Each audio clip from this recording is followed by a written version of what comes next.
Hi, Misha here, and we're back.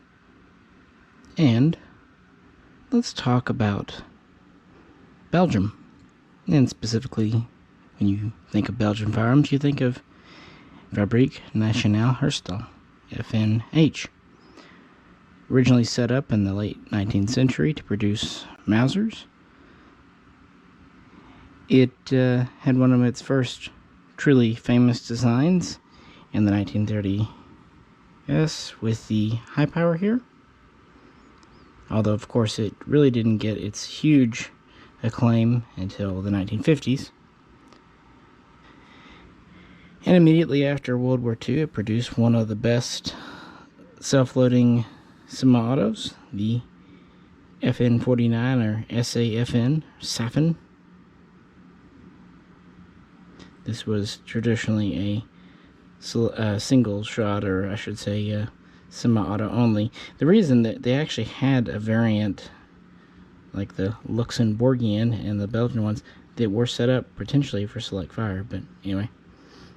But the granddaddy of everything, the FN FAL, is a select fire rifle.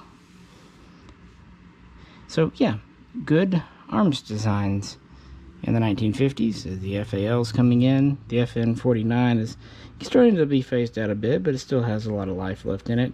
And the HI-Power is seeing more and more. So to go along with them, and to kind of complete the famous Belgian guns, we have one more that you'll easily recognize. The Vigneron M2 submachine gun. Very famous, very widespread, and very iconic, right? I mean, when you think of Belgian guns, you think of this, right? Of course not. It's not a well-known gun.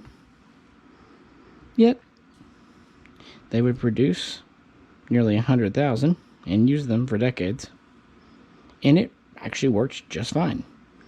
But whereas the HI-Power, the FAL, and even the FN 49 had a lot of international success, the Vigneron did not really much leave Belgian Army service. So in this video, we will talk about its history, this semi-automatic here from MAKARMS that just came in over our break. But first, wanted to kind of address the fact that we are back from break, but not in the way Jay and I planned. We had a range trip planned for this weekend. We went ahead and postponed it, hopefully till next weekend. Part of it was weather. Part of it was a couple of the guns we really wanted to shoot aren't available or ready yet. And part of it is we just kind of had other obligations. So, this upcoming week, we still have some new content for you. And even though it's maybe not the way we'd hoped to come back, we are back, and hopefully we'll deliver. If nothing else, I checked on YouTube, and there really aren't any videos on the Vigneron submachine gun, much less a semi-auto. So even if this might be a little bit of a boutique gun, hey, at least it's a unique boutique. And just to comment, this is of course an Egyptian contract, an 8mm. This is an Argentine license produced FAL, and this is an Argentine license produced HI-Power. And with that, let's talk about the Belgian submachine gun made famous in the Congo. Of course, Belgium was occupied during World War II by Nazi Germany and was forced to kind of produce guns for them, and a lot of German guns were left behind following the war. And in the 1940s, they used a mixture of American and British submachine guns, as well as rifles. And their first priority was to get a rifle going, which would become that FN 49. And they made do with mostly Sten guns and American M3 grease guns, as well as some leftover Thompsons in small numbers. And there were a few German guns around. About the only standard they had was 9mm, which even didn't really hold true for the grease guns. So it was a bit of a mess, but Belgium wasn't alone in that following World War II. But they decided in the late 40s, early 50s to hold trials for what they considered to be a modern submachine gun, meaning safer than the Sten, economical to produce like the grease gun, but with a few flares like select fire. And they had a preference for a domestic design, although it was not a requirement. And about half a dozen guns, maybe as many as 8, got serious consideration. FN FNH did submit about 3 different designs. There was also an improved Sten design, but in the end, the one they went with was the Vigneron M1, developed by a Reserve Colonel Georges Vigneron. And it is a pretty simple submachine gun, but then again, most submachine guns are. And it came about at the same time as France's MAT 49, Sweden's Carl Gustav M45, Britain's Sterling. This was kind of the apex of submachine guns. These guns, including the M1 here, were made from stamped steel. They had retracting or folding stocks. They were as light, compact, and reliable as they could, reasonably come up with, and easy to mass produce, as we'll soon see. Of course, a few of these were built for the trials, and it seems like full production would ramp up in 1952, with final Army acceptance in 1953. But already by the end of that year, they were working on a slightly improved model, the M2, which this mostly is here, which was in the field by 1954-55 at the latest. And the differences between the M1 and the M2 are very slight, so much so that many M1s were easily updated. They put a stronger dust cover spring in here. The original M1 had a fixed peep sight at 50 meters. They went to a 2-position notch. I believe it's 50 and 150. It might be 50 and 100. A little bit of a sight adjustment there. This is a very strong spring. And while this one doesn't have it, the M2 introduced a removable front sight hood. Now, some sources claim the sight hoods could easily be bent, so they were pulled off. Anyway, the M2 would have had a sight hood, whereas the M1 did not. And that was really about it. I just wanted to mention that before we talk about specs here. Now, the original gun, and this has the original barrel. This barrel is just a teensy hair over 12 inches, which seems very long, kind of reminiscent of the Beretta 38. But if you look here, the last bit isn't so much barrel as a Thompson Auto Ordnance style cuts compensator. It's integrated, it doesn't come off. So really the barrel portion is closer to 10 inches, which is not like the Uzi. Also from the Thompson, it borrowed these cooling fins. Not that the Thompson had a monopoly on those, that was a common thing. But, yeah. And the barrel's held on with a knurled nut here. So easy to remove for replacement, cleaning, what have you.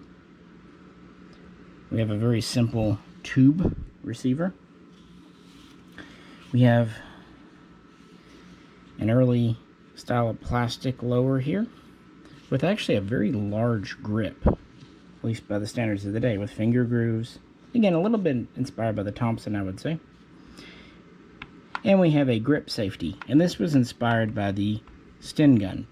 Not that the Sten had one, more that he didn't, because, yeah, they wanted something safer. So it's not going to go off unless you squeeze the grip. It also had a manual safety here.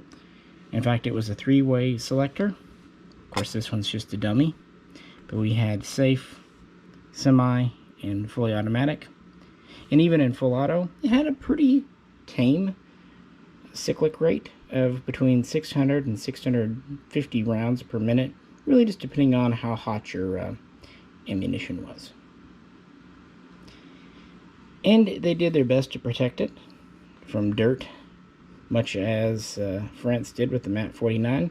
There is a cover here that is with the bolt handle.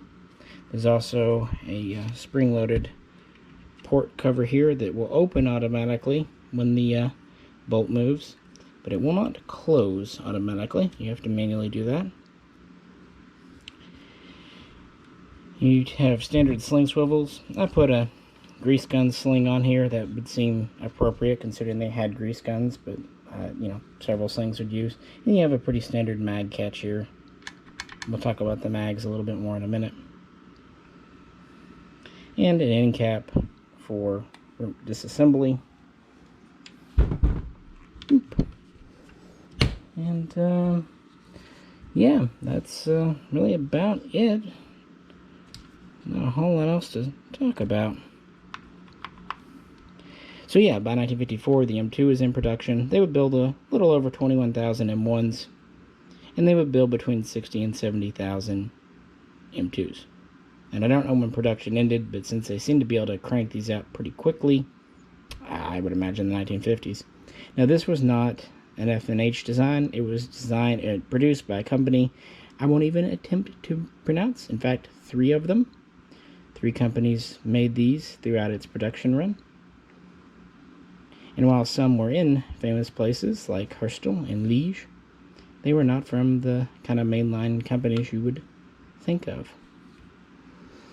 And they started to see quite widespread use, including in the colonies in the 1950s. And like many other submachine guns, they were issued to paratroopers, in fact, quite famously to the Belgian para commandos, also to vehicle drivers, artillery crews, military police, the gendarme, the usual suspects. And even though this has a 12-inch barrel for range accuracy, and they tried to improve the sights for easier use, they also wanted to keep it compact. As you see it here, without the stock, and the stock was removable in the field, it's only about 24 inches, so 2 foot long. Okay, took the gun away, so we can talk about its stock. Pretty simple wire stock. It does remind me of the grease gun, also the one on the Argentinian FMK3. But it does have a couple of neat features. Here is its rear notch. This would be fully retracted into the gun. When using this notch, the gun had an overall length of about 28 inches. But then it had 3 adjustment positions, which could extend the overall length of the gun out to about 34 inches. So about 6 inches of length of pull difference to better facilitate the soldier. Pretty standard wire stock. One neat thing, it has this jag permanently affixed on the end for patches. So the end of your stock is a cleaning rod. This stock came with the kit, so if anyone asks, it's a cleaning rod, not a stock. Also, it can't go in the gun as a pistol anyway. The other end actually has a hole, and it's threaded for a bore brush or other attachments for cleaning. So, a multi-purpose little device. Here we are with that port door open. It's a very strong spring. And some have criticized this for being heavy. I don't really feel so. When you take your mag out, so just the gun, I'm going to sit you down for a minute because this mag's a little stiff. Ironically, because of paint. When it's just the bare bones gun like this, it's well under 7 pounds. Not light by today's standards, but not horrible. It's actually only when you put a full mag in with 32 rounds in it that it goes over 8 pounds. And keep in mind it is quite compact besides all that.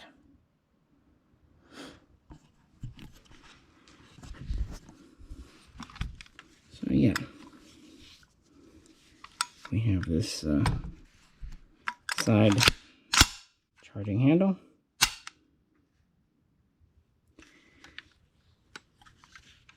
And otherwise a pretty straightforward gun.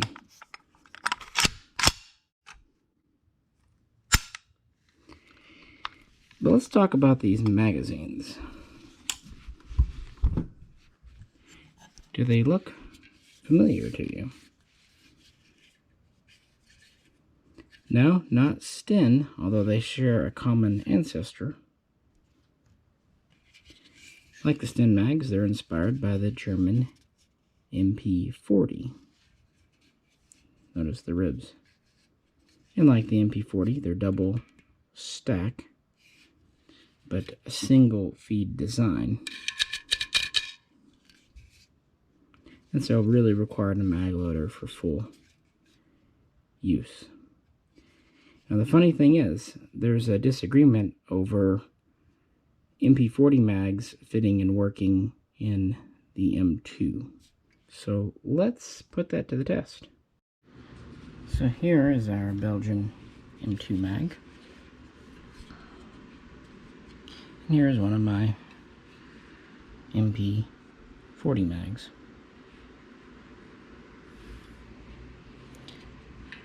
Just lining them up here so you can see the very, very similar. Not identical, but very similar.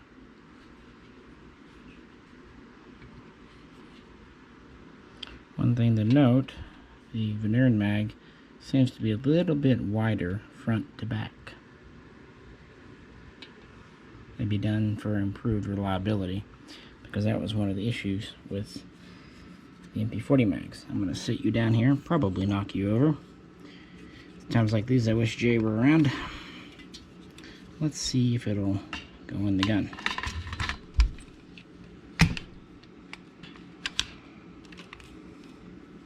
I'm going to move you a little bit. FAL.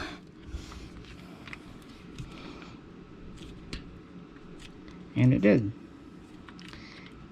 Remember, this is a tight mag well anyway. And I wasn't sure if it was going to lock in, but it does. Now it has a lot of slop front to back because it is a narrower magazine. And I don't know if that would be enough to impact feeding. Remember how I said there was a lot of German stuff left over in Belgium, even in the 1950s, a decade after the war. MP40s would have been the same. But I think it was just kind of the design. The MAP 49 uses a very similar double feed single stack pattern. So yeah, I don't know if it will work reliably, but it does fit. As far as service, it had a pretty typical one for a submachine gun. Probably most famously, it was used in the former Belgian Congo.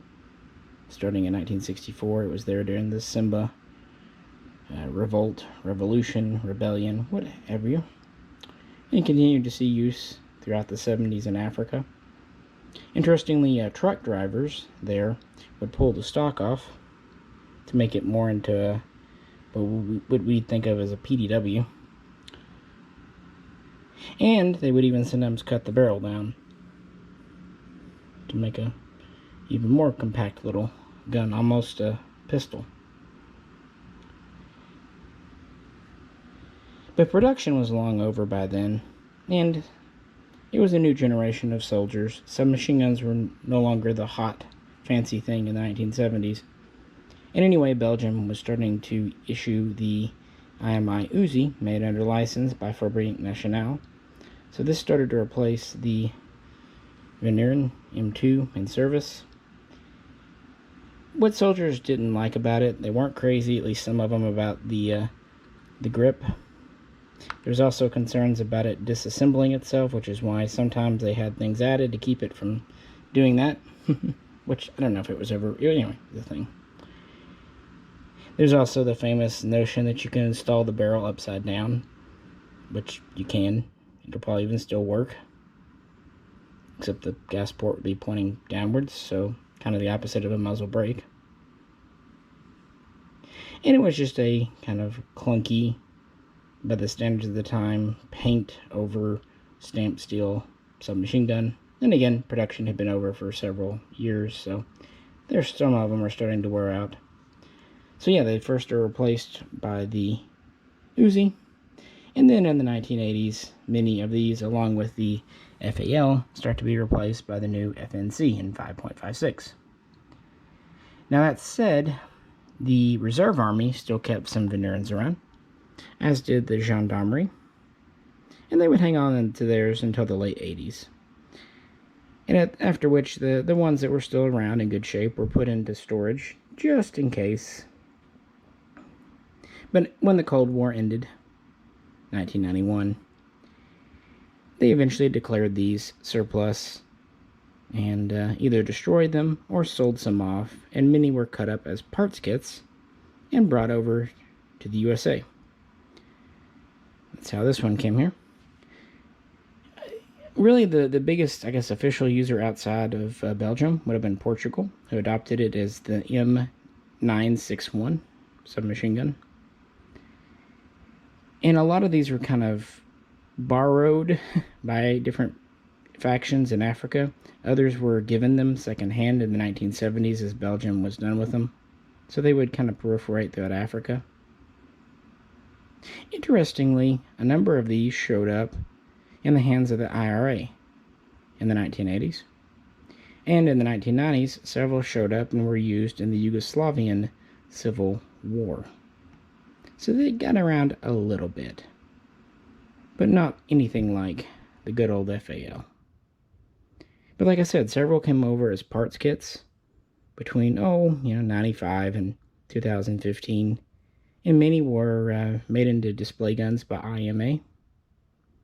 Others were put on post-dealer sample registered receivers.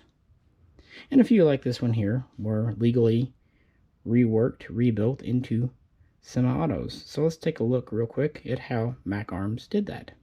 Now the original Vigneron had a bolt system pretty much copied from the Sten, but then again, that's not uncommon. Most subguns used a big, massive, springy bolt.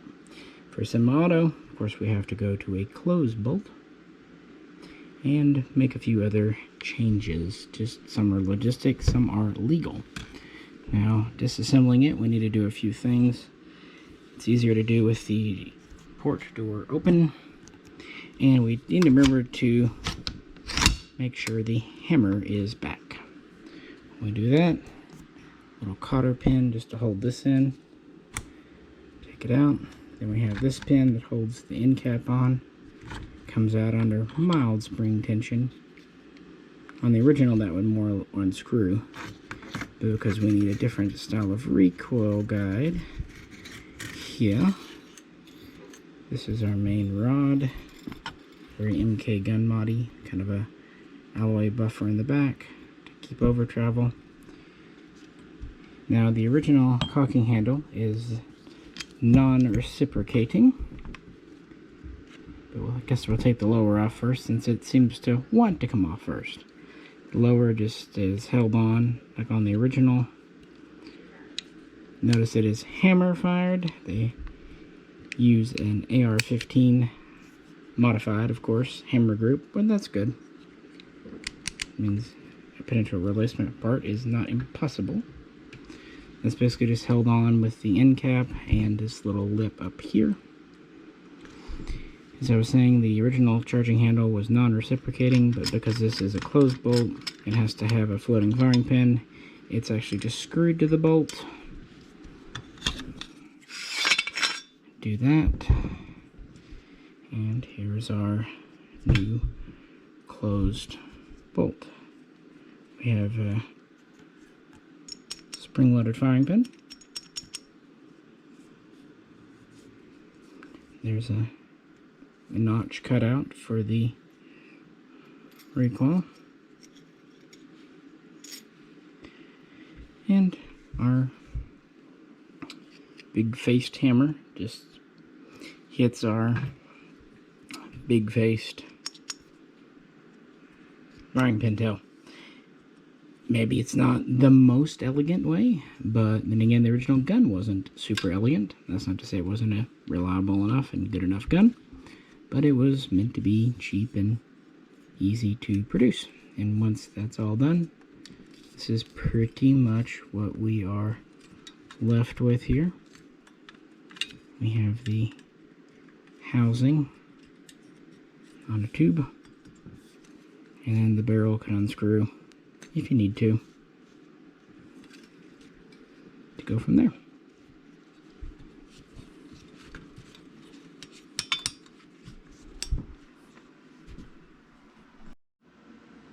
Back together, and let's end by looking at some of the contemporary submachine guns of the Vigneron, and ones that MK Gun Mods MAKARMS has done for me over the years. As you saw, this one is hammer fired and pretty straightforward.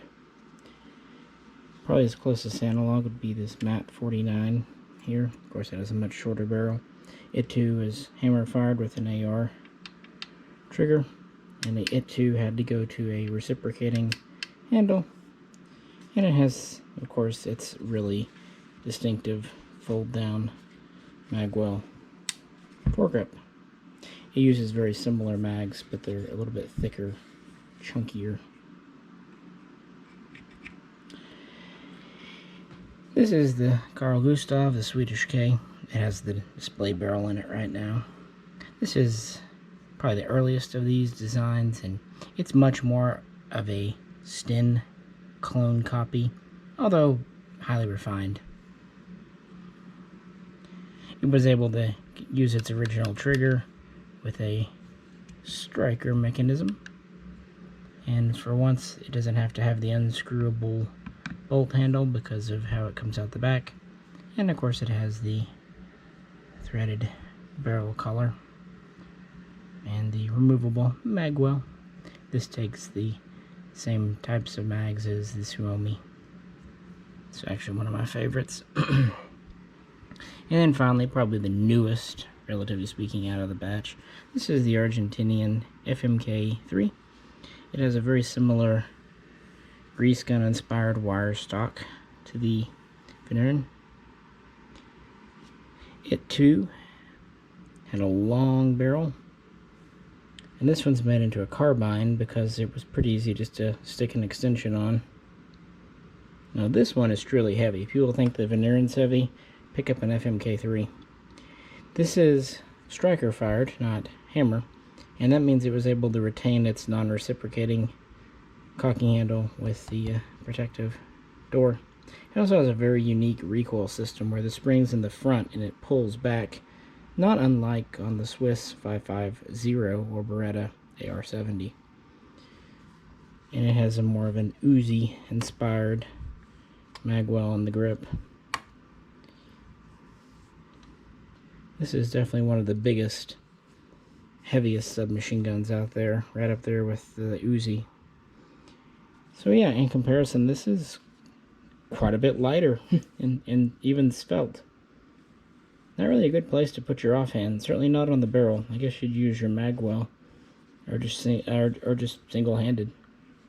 Again, I really don't find the Vigneron heavy, not for that era.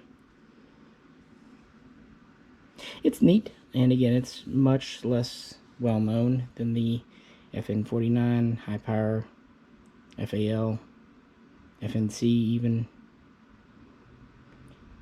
And it was an interesting build. These kits have been available on and off, typically made into display guns that don't work, but once in a while you can find someone like MAKARMS who can build it into a semi-auto. And these are, I hate the term range toy, but when you go from the open to the closed bolt and, you know, using 50-year-old parts, it's never going to be as reliable as like a modern CZ Scorpion. That's not the point of these. The point is just to have something neat, a conversation piece, a piece of history. And sure, we could do display guns. I mean, if you had lots of money, you could probably do full autos, but these 4 guns alone in full auto, if you could even find them, would be $100,000. I don't know. And one fun thing about the semi-autos is a bit of the challenge to make them semi-auto, where they'll run and the ATF will okay them. So there's a certain technical aspect there that's enjoyable. And again, this M2 is a very straightforward conversion. Of these, I'd say actually the FMK3 was maybe the more convoluted, just because of its unique operating system.